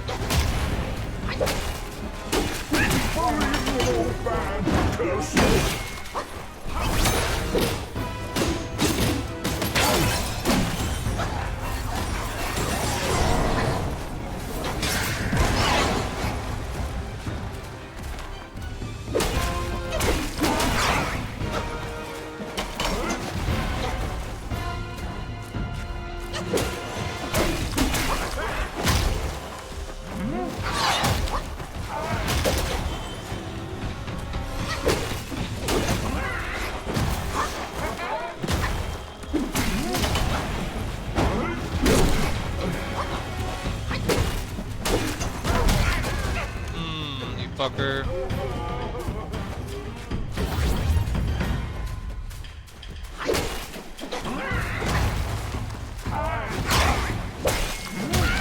Oh, fuck.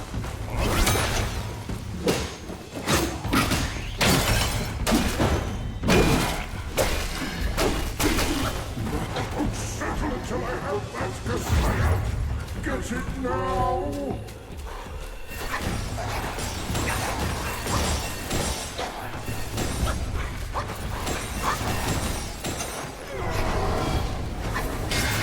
Oh no, that hit me.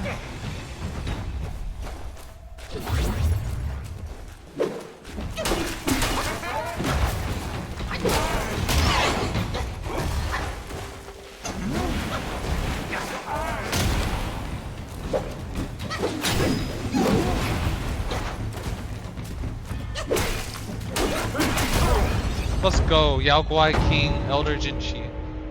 Defeated!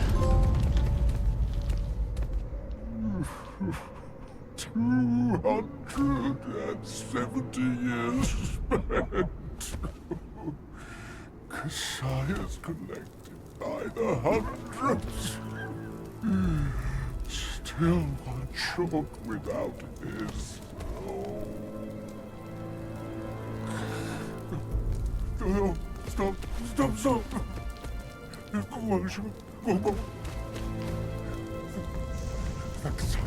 Leave it. Just leave it. Stop the fire.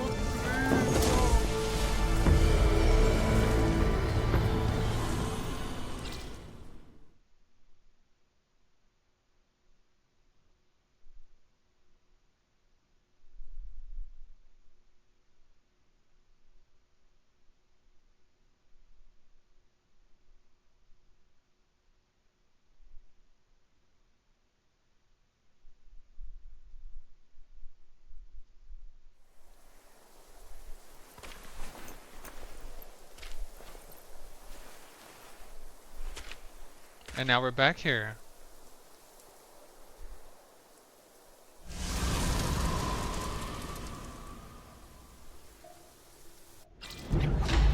Fireproof mantle, vessels, let everything else burn. I care for nothing but my master. Give it to me quickly. The fireproof mantle. The great sage borrowed it from Virapaxa. How did it end up here? You must have freed that miserable soul. Oh, such is his end. A tragedy prologued by a single glance. It's getting late.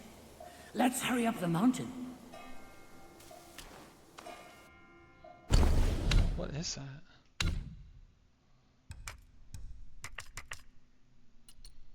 Oh, right here. Fireproof mantle, vessels. When Qui is fill or Quai is fill, press R2 and left stick to use vessel. Some hidden vessels left by the predecessors can be discovered in the journey, each with a unique power. Using them costs Quai or Qui, which can be recovered from hitting enemies. Activation effect.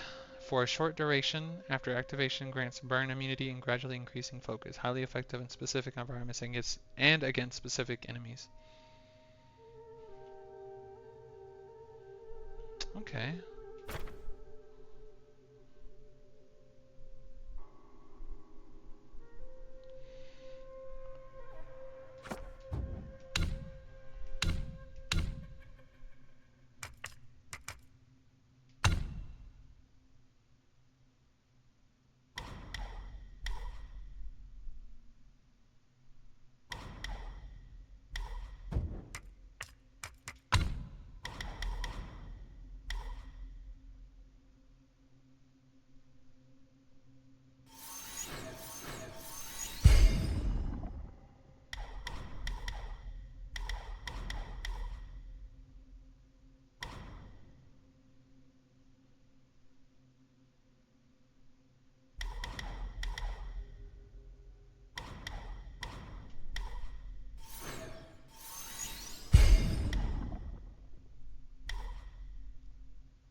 Blackwind Cave.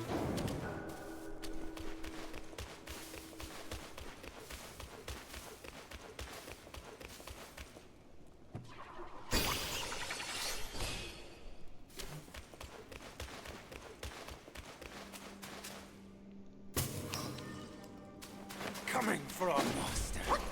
You must get through us.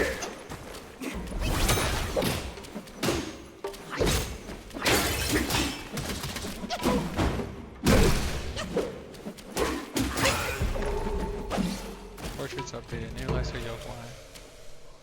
What was that? This was a new enemy.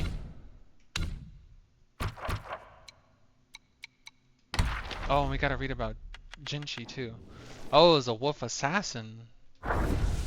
Hills and rivers, nature's way. Kindness grows like grass and wood. Plants may fade, then bloom in May. All shall stand where they stood. Once upon a time, a young wolf followed a great elder wolf to learn the art of hunting. Despite his cleverness and diligence, the young wolf struggled to catch any prey. One day, the pale elder commanded him to find food alone or face hunger. Then the young wolf, hiding in the shadows of the mountains, finally managed to catch a rabbit. However, instead of eating it alive, he gently licked the rabbit's wounds as if to heal them. The rabbit took the chance and fled into a pond, struggling to swim to safety. But the young wolf, in pursuit, forced it back into the water. Just as the rabbit was about to drown, the young wolf rescued it. Softly nudging its head and helping it breathe, the rabbit woke up conscious but bewildered. Suddenly, the distant howl of the great elder startled both of them. In his panic, the young wolf accidentally crushed the rabbit under his paw. Heartbroken, the young wolf wept bitterly as the elder approached and inquired it. It became clear the young wolf couldn't bring himself to kill the rabbit, so he repeatedly spared its life, yet he also feared his own hunger, and that's why he refused to let go. Acknowledged, the great elder then advised, your false kindness brought misery. Instead of hesitation, both of you would have been better off with a swift end. The great elder's words seemed to have dawned upon the young wolf. Later it honed a lethal technique of hurling whirling blades from afar for stealth kills, believing this to be the ultimate form of mercy towards its adversaries.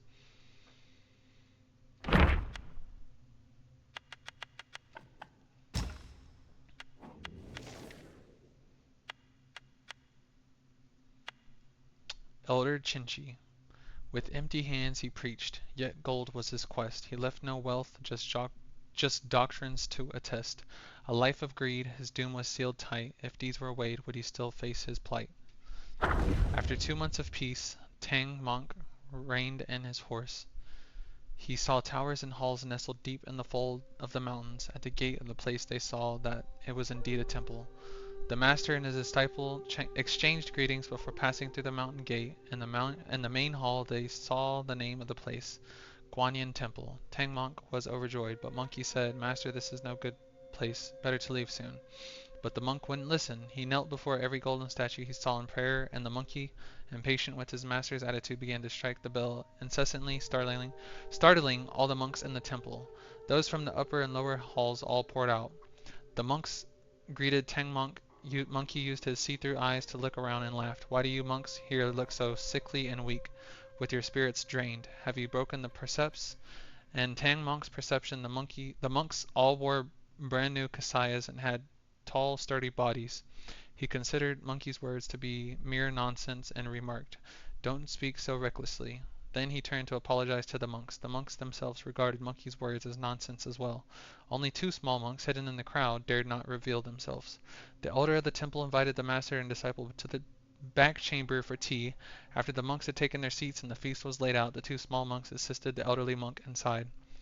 Tang Monk bowed respectfully. The two exchanged a few pleasantries, and Tang Monk inquired, May I ask about your esteemed age, venerable elder? The old monk replied, Despite my many mistakes, I have lived to see my 270th year.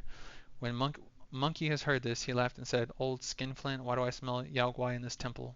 The old monk did not answer. Tang Monk hastened to interject, The disciple of mine can be somewhat unruly at times. Please do not take offense. A small monk was just then using an exquisite vessel to pour 3 cups of fragrant tea for them. Monkey stared at him and said, Where are you from, little monk? The small monk set down the tea and swiftly hid behind the old monk. Biting his finger, he said, This one has a furry face and strange head. He's a bit scary. Tang Monk glanced at Monkey and said, Mind your words. Don't offend people with your brashness. He then shifted the conversation by praising the tea and the vessels. The old monk didn't seem to mind. Instead he asked Tang Monk, Noble sir, hailing from the emperor's capital, might you have any treasures that could lend me for a mere glimpse? Tang Monk declined repeatedly, but Monkey laughed and said, Master, isn't your Kasai itself a treasure? Why not allow him a glimpse? All the monks laughed. Then they brought out 12 cases of Kasayas, unfurled them, and hung them up for Tang Monk to see. But Monkey laughed and said, very well, put them away. Bring out ours for a look too. Tang Monk grabbed Monkey and tried hard to stop him, but Monkey said, Do not fret, I know what I'm doing. Without more words, he took out the Kasaya for the monks to see. As the old monk gazed upon such a wonder, his spirit was touched. He walked up to Tang Monk and knelt with tears in his eyes. This humble monk is verily bereft of fortune. My eyes are dim and clouded. I cannot see it clearly. Monkey laughed again and said, How do you intend to inspect it clearly? The old monk replied, If you would be so kind and trusting, allow me to take it back to the back chamber and study it carefully overnight. I shall return it to you tomorrow before your departure. May I know your thoughts on this? Upon hearing this, Tang Monk was startled and chided Monkey. Monkey laughed and said, What are you afraid of? Let him take it for a look. If anything goes wrong, I'll handle it. Alright.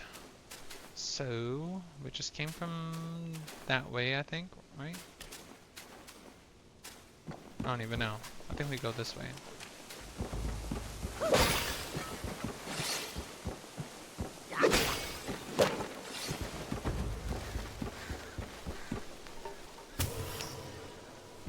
Oh, this will be a good meditation spot too. Celestial Tai pill. Celestial medicine is a miraculous pill crafted by King Father at the east of the mountain of Fang Zhang that increases maximum mana. Nice, nice.